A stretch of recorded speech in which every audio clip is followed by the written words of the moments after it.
एक बार की बात है, एक छोटे से गांव में तालाब की चुड़ैल और चरवाहा के बारे में पीढ़ियों से एक किंवदंती चली आ रही थी।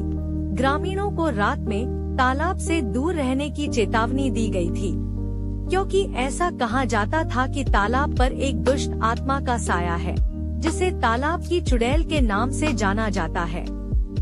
चुड़ैल के बारे में कहा जाता है कि वह एक प्रतिशोधी आत्मा थी, जो बिना सोचे समझे यात्रियों को तालाब की गहराई में अपने विनाश के लिए लुभा लेती थी। लेकिन राजू नाम का एक बहादुर युवा चरवाहा डरता नहीं था। उन्होंने चुड़ैल की कहानियाँ तो सुनी थी, लेकिन ऐसे अंधविश्वासों पर विश्वास करने से इनकार कर दिया था।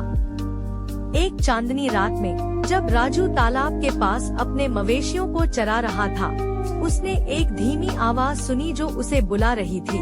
यह चुड़ैल थी, जो उसे करीब आने का इशारा कर रही थी। राजू का दिल जोरों से धड़कने लगा, लेकिन उसने खुद को मजबूत किया और तालाब के किनारे पहुंच गया। उसे यह देखकर आश्चर्य हुआ कि वह चुड़ैल कोई डरावना प्राणी नहीं, बल्कि दुहक भरी आंखों वाली एक खूबसूरत महिला के रूप में दिखाई दी। उसने राजू को अपनी दुखद कहानी बताई, कैसे उसके साथ जीवन में अन्याय हुआ और अब वह बदला लेने के लिए तालाब पर भटक रही है। राजू उसकी कहानी से प्रभावित हुआ और उसने उसे शांति पाने में मदद करने की कसम खाई। चरवाहा और चुड़ैल एक साथ मिलकर अतीत की गलतियों को सुधारने की यात्रा पर निकल पड़े।